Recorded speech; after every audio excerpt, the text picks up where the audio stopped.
Magandang araw mga ka-Express Info. Ang pagbabalik ni Kevin Kiambao sa basketball court ay magdudulot ng malaking kasiyahan sa mga tagahanga ng Gilas Pilipinas at ng buong sambayan ng Pilipino matapos ang kanyang injury noong January 12 sa kanyang debut game sa Goyong Sono Sky Gunners sa Korean Basketball League, kung saan siya ay nagtamo ng right ankle sprain. Mabilis siyang nakabalik sa laro. At ayon sa mga ulat, inaasahang makakabalik siya sa paglalaro sa February 7, pero pinabilis niya ang kanyang recovery at nakapaglaro na muli noong January 29 laban sa anyang KGC. Ang mabilis na pagbabalik ni Kevin Kiambao ay nagpapakita ng kanyang dedikasyon at determinasyon bilang atleta. Sa kabila ng kanyang injury, ipinakita niya ang kanyang kahandaan at kakayahan na makabalik agad sa laro, na siyang nagbibigay ng inspirasyon sa kanyang mga kasamahan at taga-suporta. Ang kanyang pagbabalik ay hindi lamang mahalaga para sa kanyang koponan sa KBL, kundi pati na rin sa Gilas Pilipinas, lalo na sa nalalapit na FIBA Asia Cup third qualifying window. Samantala, isang malaking dagok naman ang kinaharap ng pambansang koponan sa pagkawala ni Kai Sotto dahil sa kanyang injury.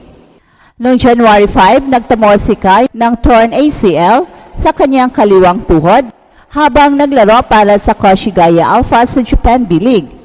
At dahil dito, kinailangan niyang sumailalim sa operasyon at inaasahang mawawala siya ng buong 2025 season.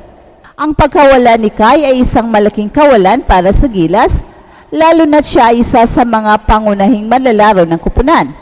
Gayunpaman, ang kanyang positibong pananaw at determinasyon na makabalik sa laro ay nagbibigay ng pag-asa sa kanyang mga taga-suporta.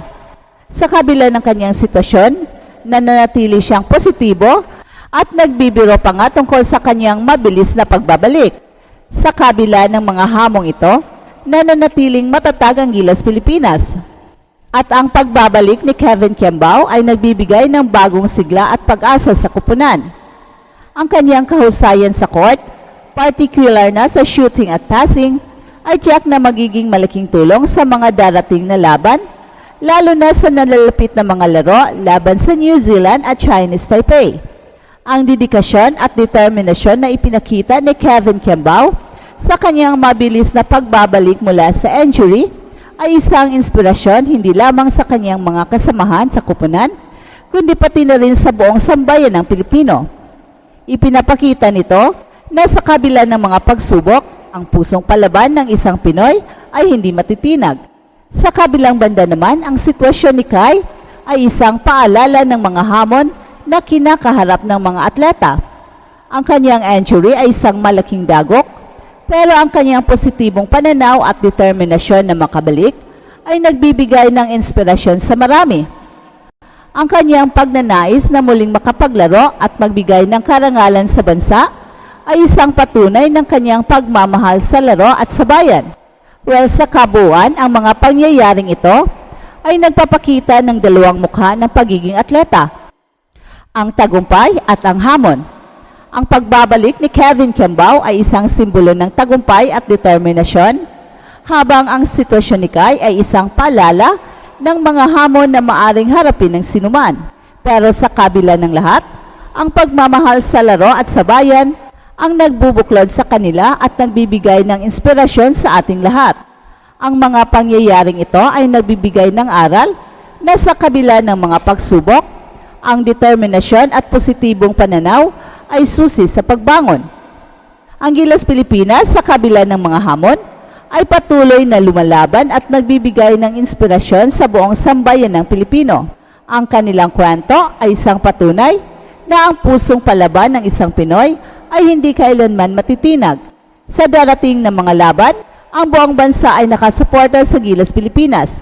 Ang pagbabalik ni Kevin Kiambao ay nagbibigay ng bagong pag-asa, habang ang positibong pananaw ni Kai ay nagbibigay ng inspirasyon. Ang kanilang mga kwento ay isang paalala na sa kabila ng mga pagsubok, ang determinasyon at pagmamahal sa bayan ay magdadala sa atin sa tagumpay. Ang Gilas Pilipinas ay patuloy na lumalaban, hindi lamang para sa kanilang sarili, kundi para sa buong bansa. Ang kanilang dedikasyon at determinasyon ay nagbibigay ng inspirasyon sa bawat Pinoy na harapin ang anumang hamon na dumating. Sa kabila ng mga pagsubok, ang kanilang pusong palaban ay patuloy na nagliliyab at handang harapin ang anumang hamon at magtagumpay para sa bayan. Well, sa huli, ang kwento ng Gilas Pilipinas ni Kevin Kiambao at ni Kai Soto ay isang patunay ng tibay at determinasyon ng mga Pinoy. Ang kanilang dedikasyon at pagmamahal sa bayan ay isang halimbawa na dapat tularan ng bawat isa sa atin. Ang mga pangyayaring ito ay nagbibigay ng aral na ang tagumpay ay hindi lamang nasusukat sa panalo, kundi sa kakayahang bumangon sa kabila ng mga pagsubok.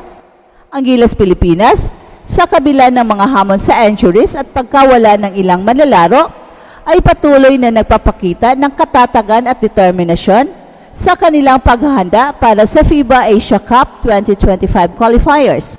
At sa muling pagbabalik ni Kevin Kiambao at sa patuloy na rehabilitasyon ni Kai, patuloy na binubuo ni Coach Tim Cone ang pinakamahusay na versyon ng Gilas para sa darating na laban.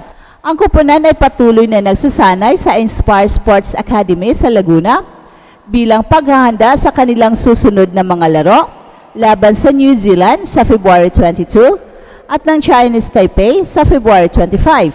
Bagamat malaking dagok ang pagkawala ni Kai, nariyan pa rin sina Junmar Fajardo, AJ Edo at Ange Kwame upang punan ang kakulangan sa frontcourt. Si Kevin Kiambao sa kabila ng kanyang injury recovery ay inaasahang magiging malaking bahagi sa opensa ng Gilas, lalo na sa kanyang kakayahan sa perimeter shooting, passing at court vision, mga katangiang mahalaga sa sistema ni Coach Tim Cone.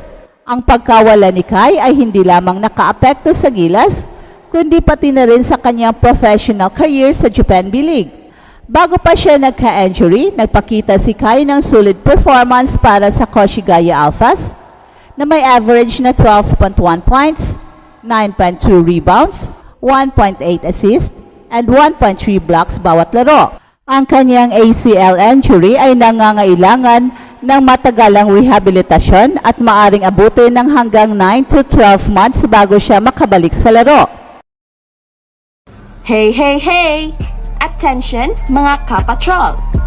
Get ready for an epic giveaway!